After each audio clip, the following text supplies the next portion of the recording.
Kuku Raadios välja öeldud seisukohad ei pea ühtima Kuku Raadio seisukohtadega.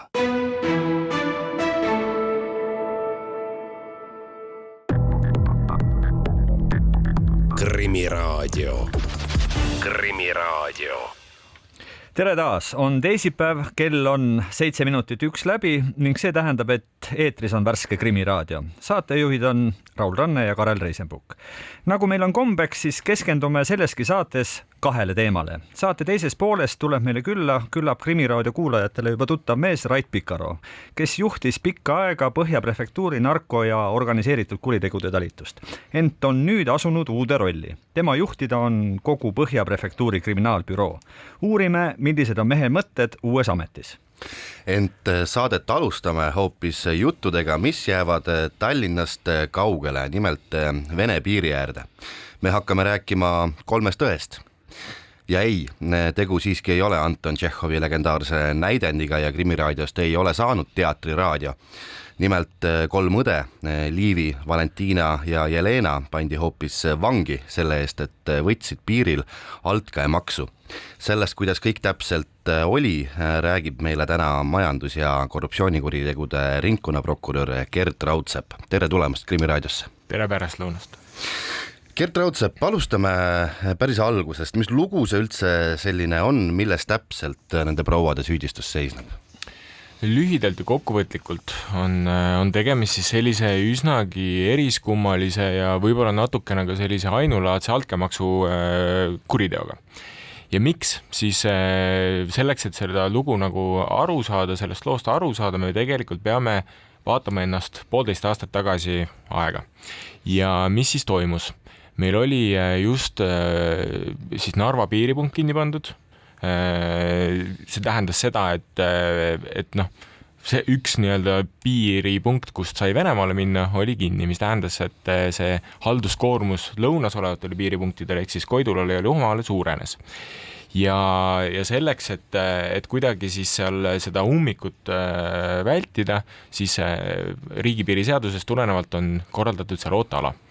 Ja ootealal need kõik sõidukid seal siis piirile suunamist ootavad ja ühtlasi on seal siis ka üks ettevõte, kes seda ooteala piiriületust korraldab.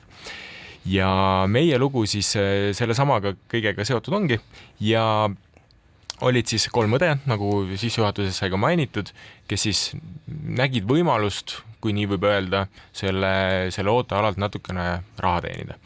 Ja kuidas see raha teenimine välja nägi, oli see, et kui võtta seda kogu tausta arvesse, et see piiriületuse aeg oli päris pikk, see võis olla lausa nädalaid, ehk siis, et tuleb meil rekkajuht sinna ootealale ja ta peab ootama seal päevi kindlasti, kui mitte nädalaid selleks, et ta üleüldse piiripunkti saaks. Ja loomulikult see häda ajab ära kaevu, mis tähendab seda, et ka need rekkajuhid ise hakkavad otsima siis meetodeid, et kuidas nad ei peaks nii kaua olema. Rääkimata sellest, et nende ettevõtete huvides on ju ka see, et see kaup kiiresti liiguks, mida kiiremini kaup liigub, seda rohkem raha saadakse. Ja siis ühel hetkel sellised julgemad rekkajuhid või siis nende ettevõtete juhid hakkasidki nende ooteala töötajatega otse suhtlema, et kas on võimalik kuidagi kiiremini üle piiri saada. Ja ütleme selliselt, et sellega meil see lugu siin alguse sai, pakuti raha ja siis oli võimalik sealt piirilt piirile kiiremini saada. Nii et ühtpidi oli see nii-öelda pealtnäha ikkagi selline täiesti ametlik ettevõtmine, seal üks ettevõtte pakkus seal teenust ja milline oli nende 3 õe selline nii-öelda ametlik roll seal ootealal, et mille eest nad oleksid pidanud päriselt seal vastutama või vastutasid? Nende ametinimetus siis tulenevalt nende töölepingust selle ettevõttega oli registreerija.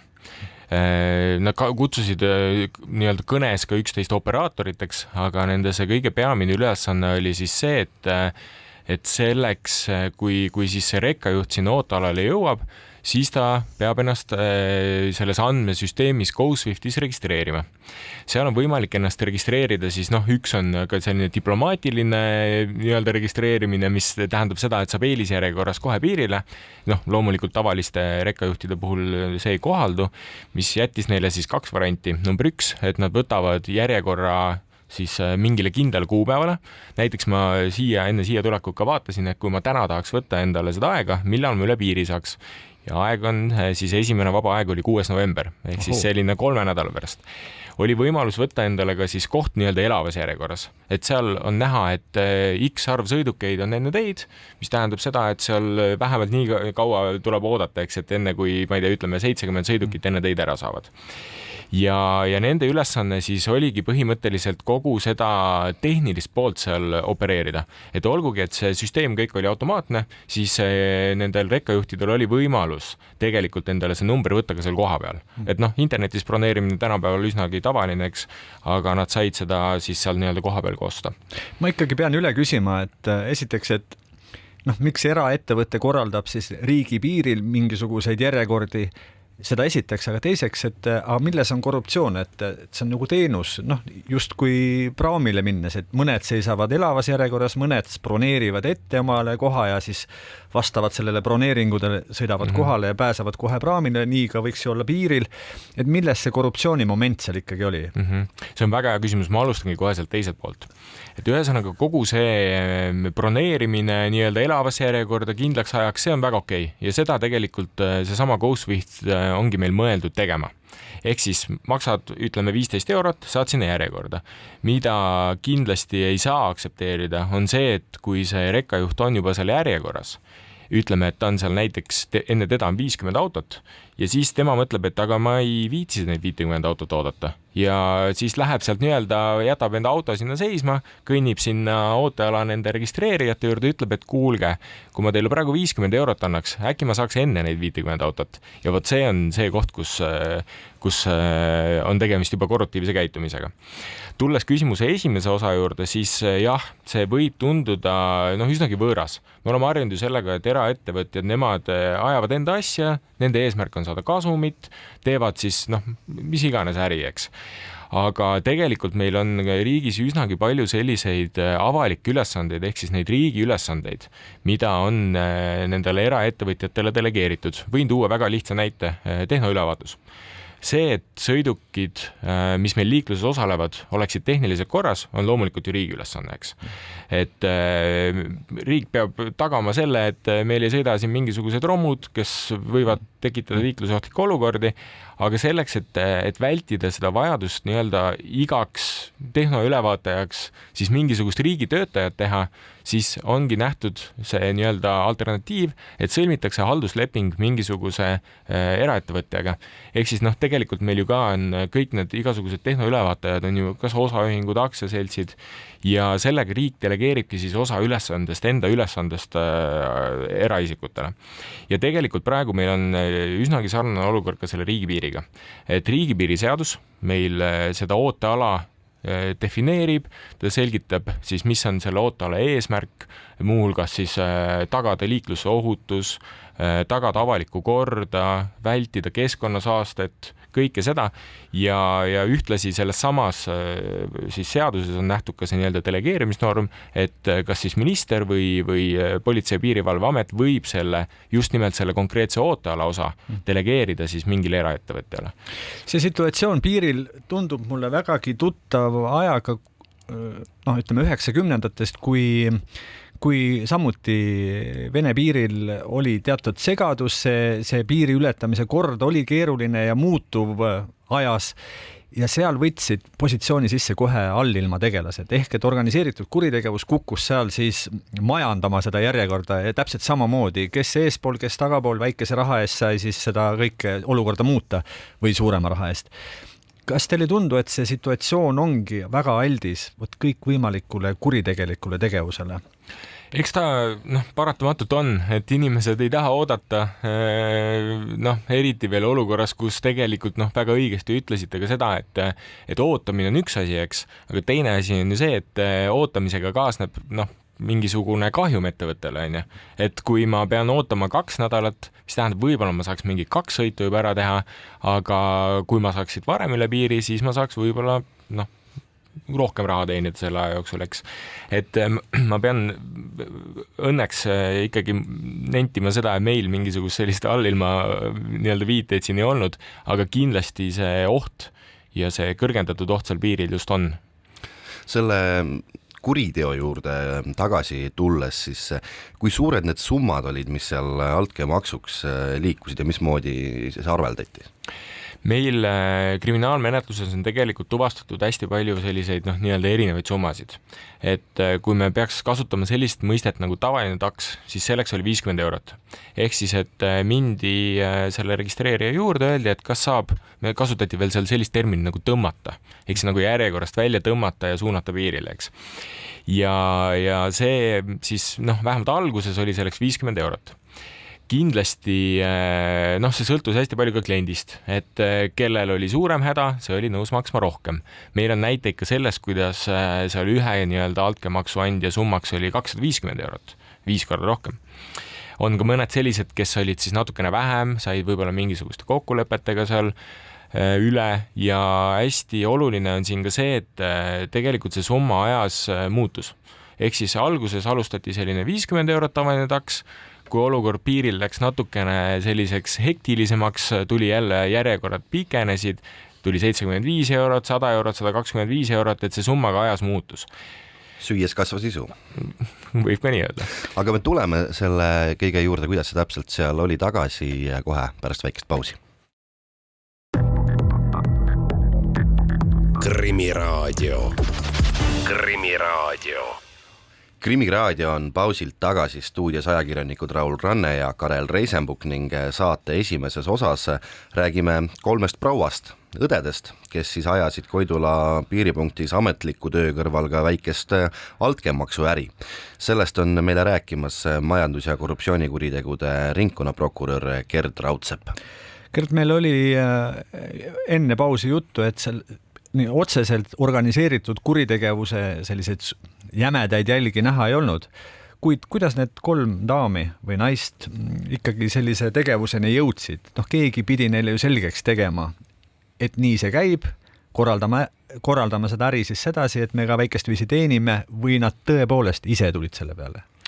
Need andmed, mida me siin kriminaalmenetluses kogusime, tegelikult annavad meile alust viidata või siis alust teha järeldusi sellest, et see hakkas pihta kuidagi selliselt, et kui see olukord seal piiril nii-öelda kehvaks läks, siis need samad rekkajuhid tulid nende juurde, küsisid vihjamisi, kas oleks võimalik siis nii-öelda kiiremini sinna piirile suunatud saada.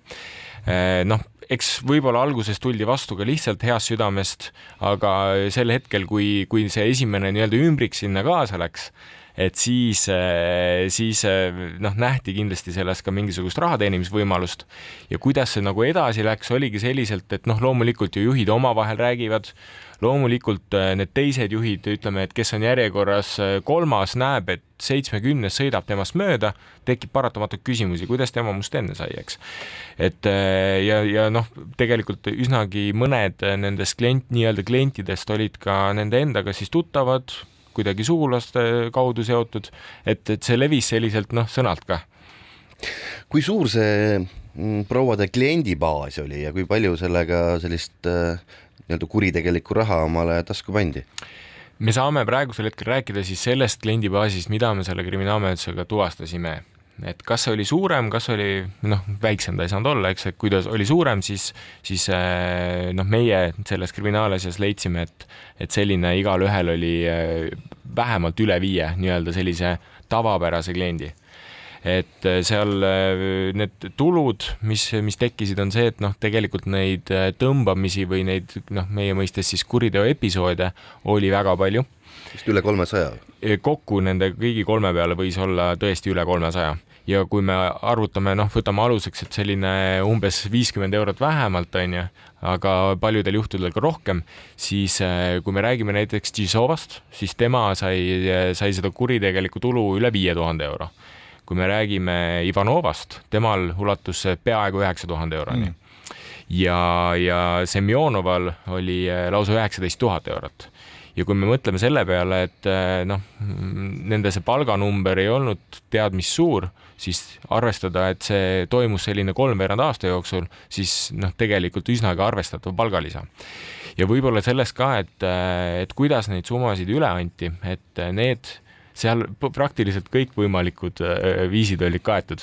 Et alustades sellest kõige klassikalisemast, et ümbrikuga antakse, lõpetades niisuguste vähekene konspiratiivsemate meetoditega, et kuskil Venemaal tanklas antakse eurodes või rublades seda raha üle, käiakse kodus raha andmas, tehakse ülekandeid nii Eesti pankadesse kui ka Vene pankadesse, et seal oli praktiliselt kõik kaetud. Ma jäin mõtlema, et kas kurjategijad on ikka prouad? Võib-olla on, võib-olla mitte, aga igal juhul tahaks küsida, et kuidas see uurimine alguse sai, see menetlus, millest see kõik käivitus, sest ma saan aru, et mõnda aega jõudsid nad ikka toimetada.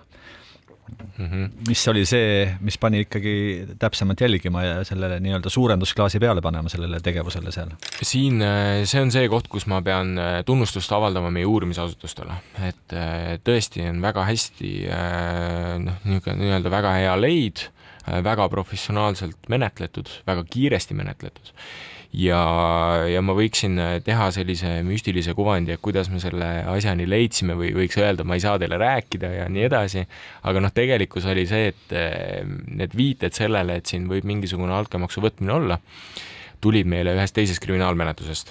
Ja samamoodi tulles selle juurde tagasi, et ma kiidan siin praegu just uurimisasutusteks, siis nende vaist, nende selline oskus näha laiemale sellele, mida nad konkreetselt tol hetkel uurivad, ongi siis täpselt see, miks meil õnnestus see avastada.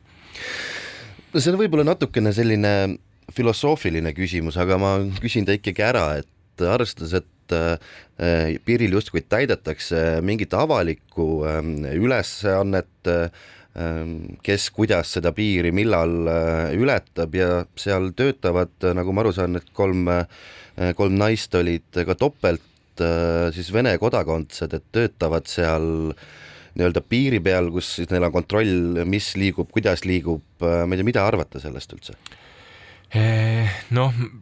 Kindlasti on seal selline teatav julgeolekuoht, rääkimata sellest, et altkäemaks ise juba, kui altkäemaks hakkab seal piiripunktis nii-öelda vohama või see muutub mingil määral normaalsuseks ja ütleme, et praegu meil on tuvastatud, eks, et need olid need ooteala registreerijad, kes seda altkäemaksu seal võtsid.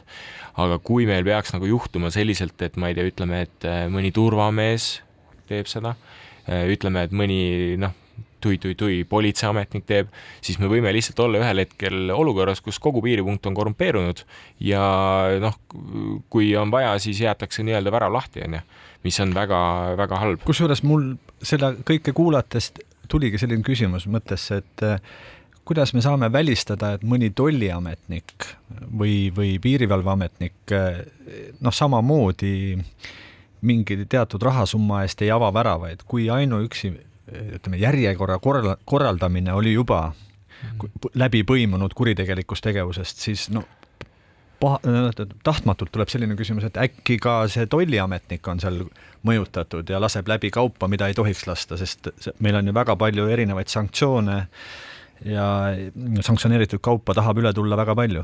See ongi nüüd see koht, kus on väga suur roll täita õiguskaitseasutustel ja just nimelt selle osas, et kui me mingisuguse sellise juhtumi leiame, me menetleme selle ära, need karistused on nii sellele üksikisikule mõju avaldavad, aga teisalt ka ühiskonnale sõnumid saatvad ja loomulikult siis ka näidata seda üleüldiselt, et korruptsioon ei ole okei ja ei ole okei ka selline korruptsioon, kus paratamatult ma kuulen ikkagi seda, et ainult 50 eurot ja mis see oli, eks. Aga see korruptsioon, altkäemaks sellisena. See fakt iseenesest, et inimene on äraostetav, on väga, väga see, mille vastu me võitleme. Ja kui võib-olla selle julgeoleku poole pealt natukene veel rääkida, siis milleks me peame olema ka väga valmis, nagu see küsimuses ka oli, et tegemist oli topeltkodanikega, mis tähendab seda, et neil on üsnagi vaba voli käia üle piiri, eks, siis me peame arvestama ka seda, et need julgeolekuasutuste töötajad, kes seal nii-öelda teisel pool Venemaal töötavad, siis nemad otsivad igasugust nõrkust. Ja kindlasti on, kui nemad saavad teada sellest, et mingisugune altkäemaksu andmine siin või altkäemaksu võtmine neile siin toimub, siis tegemist on sellise nii-öelda haavatavusega, mida nad saavad kasutada värbamiseks. Just. Ja, kolm prouat Liivi, Valentina ja Jelena lõpuks ikkagi vahi alla võeti ja nagu sa tegelikult, Gerd, ise ka mainisid, pealtnäha võib jääda mulje, et tegemist polegi ju lõpuks võib-olla teab mis sajandi kuritööga, et seal 50 eurot ja 100 eurot kuskilt kõrvale panna, aga ikkagi otsustasite nad vahistada, mis põhjusel? No esiteks see paragrahv ise, eks, et ma põgusalt jõudsin sellest ka rääkida, et see olukord, et meil on keegi, kes täidab siis avalikku ülesannet täna, praegusel hetkel me ei saa öelda ametnikeks, aga siiski inimene, kellele on delegeerinud, usaldanud riik mingisuguse ülesande täitmise, on äraostetav, mis ei ole absoluutselt aktsepteeritav. Kui aga rääkida sellest, et millisel põhjusel prokuratuur selle vahistamistaotluse esitas, siis kriminaalmenetluse seadustik näeb 2 alust. Kas inimene võib asuda kuritegusid jätkuvalt toime panema või kriminaalmenetluses kõrval hoiduma. Ja siin vastus on ka see, et elavad Venemaal või ka tol hetkel elasid, eks, ja need sidemed Eestiga oli peamiselt töötamine. Selle ajahetkel, kui see vahistamise taotluse esitasime, nad jätkuvalt olid seal nii-öelda tööd hingekirjas, mis siis tähendas, et me ei suuda tõsikindlalt välistada seda, et kui nad kinnipidamised vabanevad, lähevad tagasi tööle, hakkavad järjest kuritegusid uuesti toime panema. Ja teisalt ei saanud absoluutselt välistada ka seda olukorda, et kui me nad kinnipidamised vabastame, nad lähevad tagasi koju Venemaale ja enam tagasi ei tule. See variant ilmselt tõesti on olemas, kui kodu Venemaal asub, aga kuivõrd nad hakkasid pärast kinnipidamist koostööd tegema, kui palju neid veenda tuli? Selles mõttes, et lõplikult selle koostöö tegemise peavad nad ikkagi ise otsustama, et meil seda veenmist väga palju võimalik teha ei ole, et meie saame anda neile nii-öelda platvormi, me saame teha ülekuulamise ja kui nad soovivad rääkida, siis nad räägivad, kui ei, siis ei. Ja viimaks need 3 konkreetset naist on nüüd töölt kõrvaldatud, kui nii võib öelda. Kui kindlad me saame olla, et seal ei ole ilmunud kohale järjekordsed teised järjekorra korraldajad, kes seda kõike jätkavad? Selles mõttes, et meie eesmärk on teavitustööd teha, seda nii laiemale platvormile kui ka siis võib-olla konkreetsemalt ja mida me veel omalt poolt saame teha, ongi see, et me lihtsalt jälgime. Ja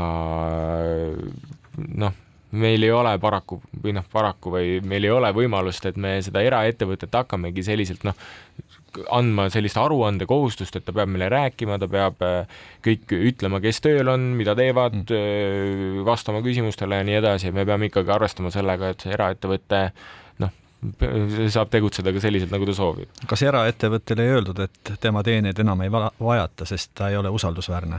Vot siin on see koht, kus nii prokuratuuril kui uurimisasutusel paraku need käed jäävad lühikeseks, et eks see on see koht, kus siis selle halduslepingu sõlmija ise saab seal neid vastavaid järeldusi teha, et kogu teave on selle kohta edastatud. Ütleme siis selle ettevõtte nime ka välja, selle ettevõtte nimi on OÜ Rail Service, et eks siis need halduslepingu inimesed, kes kuulavad, siis võib-olla vaatate oma read üle, et mis seal piiri peal täpselt toimumas on, aga paraku on saateaeg halastamatu. Nii palju võib veel siia lõppu vist öelda, et tänaseks on vanglakaristused kätte saadud, reaalselt vist kõik prouad pidid 4 kuud kinni istuma. Mis neist praegu saanud on? Praegu kannavad siis ülejäänud karistuse osa, see, mis mõisteti neile tingimisi, et kus nad töötavad, seda jään vastuse võlgu teile. Majandus- ja korruptsioonikuritegude ringkonnaprokurör Gerd Raudsepp, aitäh sulle saatesse tulemast. Meie teeme siit veel ühe pausi ja oleme siis tagasi juba uue teema ja uue külalisega. Krimiraadio. Krimiraadio jätkub. Stuudios on jätkuvalt ajakirjanikud Raul Ranne ja Karel Reisenbuk, kuid meil on uus külaline, Rait Pikaro, kes pikki aastaid juhtis Põhja prefektuuri narko- ja organiseeritud kuritegude talitust, kuid alates suvest on prefektuuri kriminaalbüroo juht. Tere tulemast Krimiraadiosse. Tere. No, kui tohib sissejuhatuseks veidi lapsikult küsida, siis milline on prefektuuris kriminaalbüroo juhi töö ja vastutus?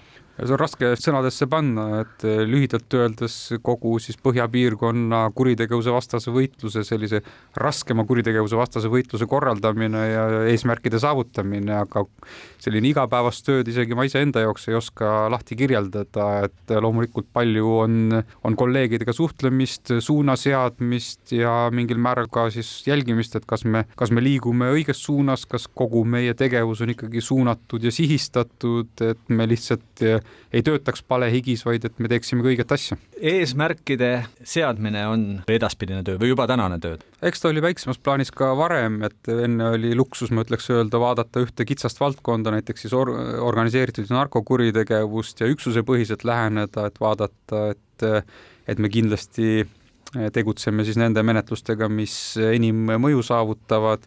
Nüüd lihtsalt siis sammuke kõrgemal, et peaks vaatama siis laiemat pilti ja aru saama, et kuidas siis erinevad kuritegevuse valdkonnad omavahel põimuvad ja kus on siis see koht, kuhu meie oma jõu ja ressurssidega saame siis kõige valusamalt vastast ehk kurjategijaid salvata. Neist perspektiividest konkreetsemalt räägime pisut hiljem veel, aga ma küsin mõned personaalsed küsimused. Te alustasite 2002. aastal politseis karjääri ja olete läbinud kõik nii-öelda astmed. Mis selle aja jooksul tööst kõige enam olemuslikult on muutunud? Eks ma arvan, nagu samasugused trendid nagu ühiskonnas laiemalt või maailmas isegi laiemalt, et väga palju kuritegevusest on muutunud internetipõhiseks, kurjategijad kasutavad igasugust tehnoloogilist innovatsiooni enda kasuks isegi kiiremini ära, kui õiguskaitseasutused seda suudavad. Kindlasti on rohkem tulnud peale rahvusvahelise mõõtmega juhtumeid, et eriti kui ajas tagasi minna, et alustasin tollases kesklinna politseiosakonnast Tallinnas, et siis oli üsnagi palju tänavakuritegevusega vaeva vaja näha ja see oli üsnagi selline lokaalne nähtus, et selline digitaliseerumine ja rahvusvahelistumine on need minu jaoks märksõnad 20 aastaga. Kusjuures väärib märkimist, et toona oli olemas kesklinna politseiosakond. Tänapäeval on meil Põhjaprefektuur, mis hõlmab mitte ainult kesklinna, vaid kogu Tallinna ja lisaks veel Tallinnat ümbritsevat Harju maakonda tervikuna. Ja, et need struktuuri muudatusi on omajagu nähtud, aga jällegi ma pigem usun, et nad kõik on olnud vajalikud ja põhjendatud, sest nagu kuritegevus on muutunud, üldse selline siseturvalisuse olukord on muutunud ja eks me peame sellega ka sammu pidama, et need muutused on olnud paratamatud. Kui te vaatate majas ringi, kindlasti liigub teil seal ka noori kolleege. No, on öeldud, et noored kuidagi ei armasta võib-olla tänapäeval tööd agentuuriga, ma ei tea, informaatoritega, inimestega, et pigem eelistatakse kuskil arvutis klõbistada ja seda arvutitööd teha. On see ka nii või on see selline põlvkondade vahe nii tuntav? No võib-olla mingil määral nõustun, aga ikkagi lõpuks taandub, ma arvan, see personaalseks küsimuseks, et on noori, kes on loomulikud suhtlejad ja kes mõistavad, kuidas on vaja erinevatele inimtüüpidele läheneda, aga on jah, üsnagi palju noori, kes hea meelega teevad suhtlust läbi interneti, läbi telefoni, isegi kõrvalkabinetis olles, et võib-olla on selline chat ja emotsid lihtsam nende jaoks, kui siis võtta see paar minutit kolleegiga, aga loomulikult me tunneme tegelikult tugevat vajadust selle järele, et me peame olema tehnoloogias tugev, me peame oskama kasutada neid kaasaegseid suhtlusvahendeid, aga ikkagi politseitöö tuum väga paljudes valdkondades ikkagi on seesama inimeste keskne, et on see kannatanu, on see kurjategija, kellega on vaja seal suhelda ja kontakt leida, et me tugevalt ikkagi suuname oma koolitusi ja noori kolleege selle poole, et saaks üha enam selle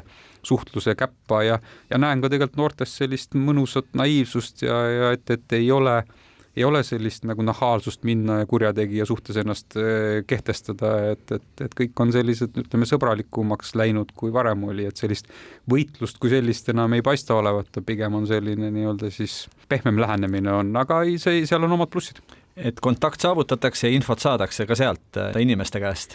Ja ikka, et ega ka alati ei pea olema see nii-öelda nimetama sellist vanakooli karmiks lähenemiseks, et piisab tõesti ka sellisest tänapäevasemast, veidi pehmemast lähenemisest ja tulemus võib olla sama või veelgi parem, et see on selline juba stiili küsimus ja jälle peame vaatama, kes kellega suhtleb, et kui on noorema põlvkonna kurjategija, siis on noored kolleegid väga mihklid seal info kätte saama ja kuriteod avastama.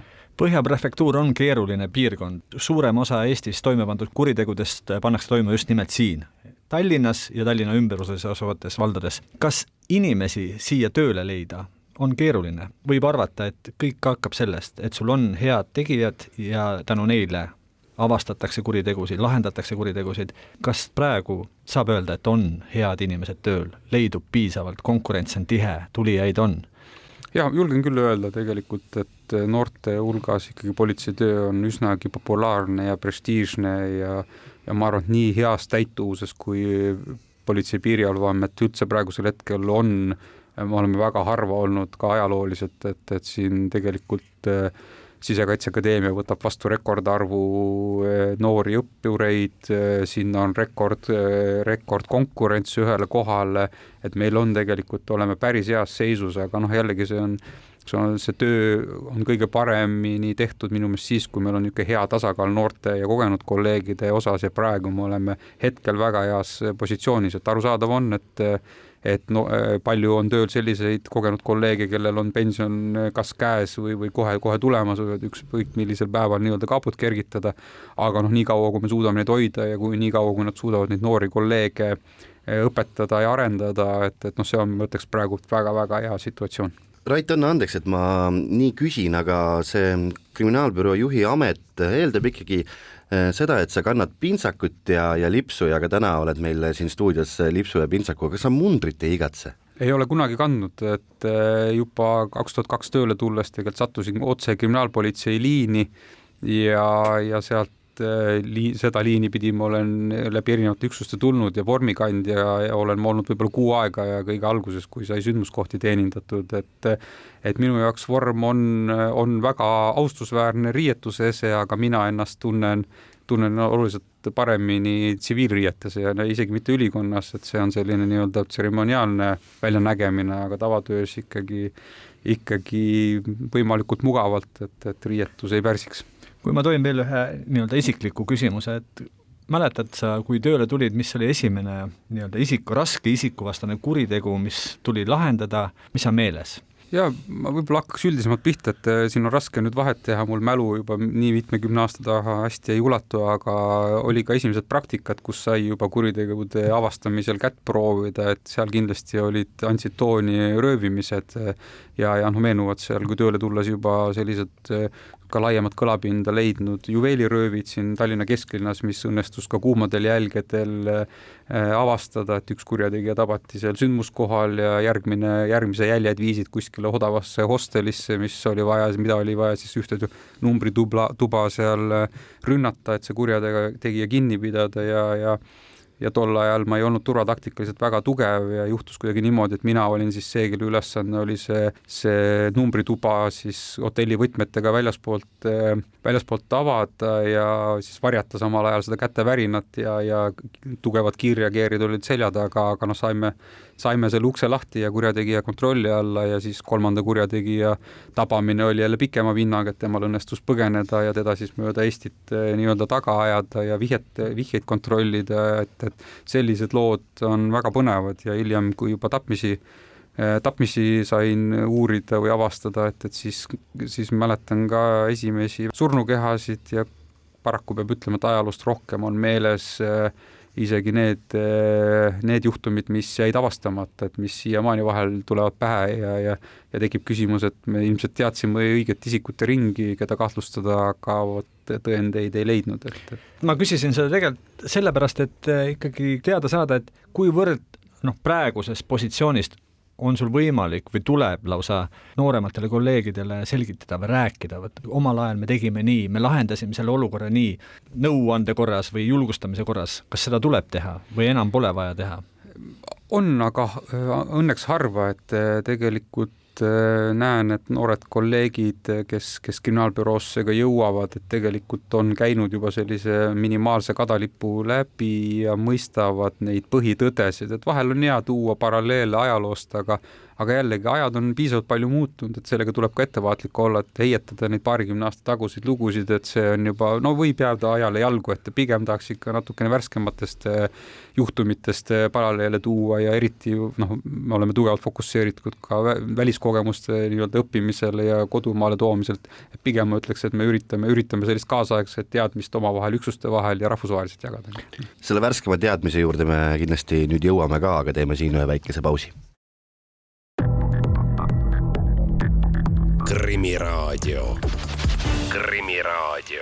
Krimiraadio jätkub. Stuudios ajakirjanikud Raul Ranne ja Karel Reisenbuk ning meiega on ka stuudios Põhja prefektuuri kriminaalbüroo suhteliselt uus juht Rait Pikar.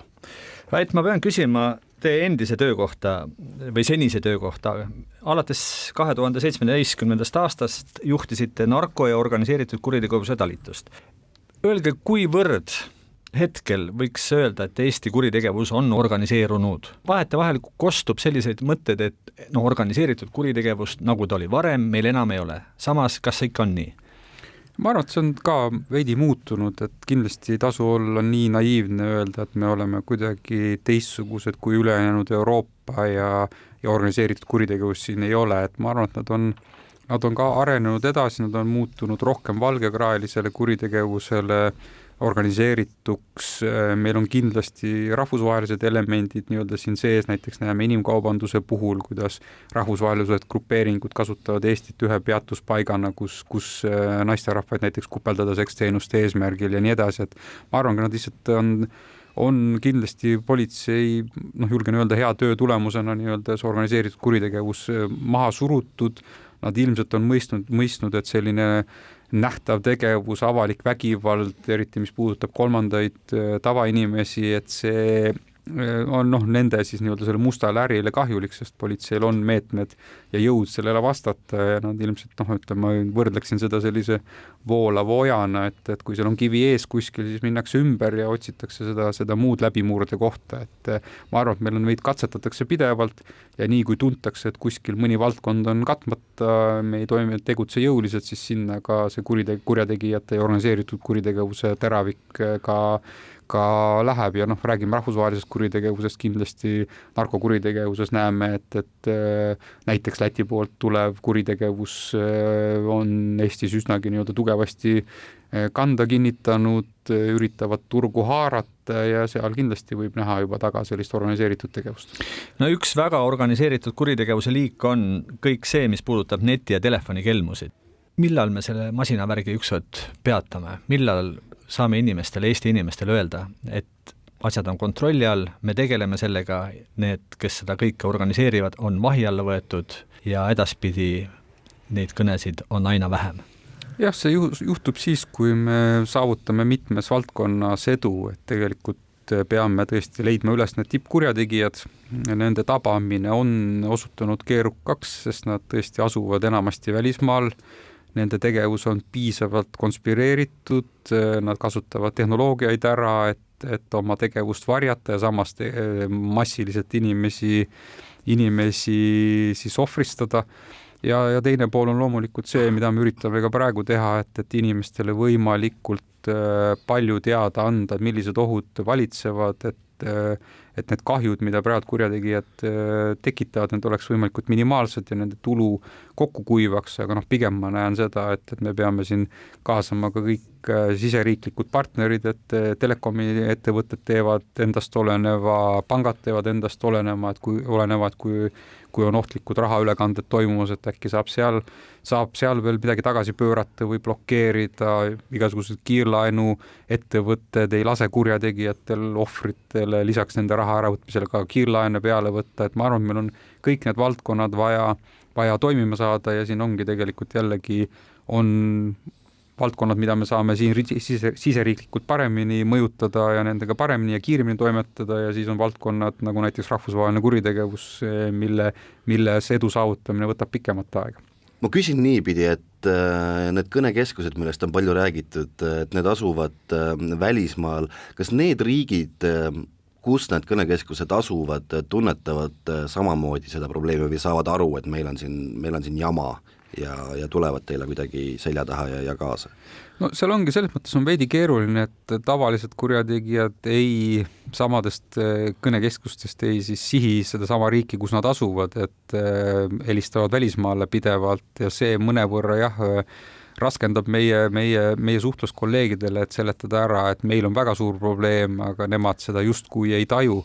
Aga kui me saame kokkuleppele ja siis tegelikult meil abi on olemas, et pahatihti muidugi on nendes riikides, kus need kõnekeskused seni on asunud, on õiguskaitseasutustel ikka käed-jalad väga tööd täis ja alati ei ole see number 1 prioriteet, seda enam, et alati ei ole selge, mis ulatusest me räägime, kas on oluline hulk inimesi, kes seal selles kuritegevuse sfääris tegutseb, kas seal on korruptsiooniprobleem, et on raske läheneda nendele keskustele ilma, et keegi seal nii-öelda kurjategijatest teada saaks eelnevalt. Et seal on mitmeid selliseid praktilisi probleeme, aga jällegi edulugusid on. Meenub siin 2 nädala tagune juhtum, kus me Eestis sellise pisikese rakukese, mis teatud kõnesid blokeeringutest mööda suunas suutsime ära lõhkuda. Just hiljuti oli Lätiga hea koostöö moment, kus juba suurem selline potentsiaalne kõnekeskus, mis ilmselt ka vähemalt osaliselt Eestit puudutas, tegevus lõpetati, et me liigume sinna suunas, aga kindlasti sellist tuntavat edu on vaja, selleks on vaja mitu komponendi kokku saada. Üks teema, millest on siin viimasel ajal väga palju räägitud ja tuleb tunnistada, et ikkagi teeb nõutuks see, kuidas seda teemat käsitletakse. See puudutab neid tuvastuskaameraid ja sellega seonduvalt siis kuritegude avastamist nende abil. Oskate teie öelda, miks on ühiskonna ja paljude poliitikute reaktsioon sedavõrd valulik olnud seni?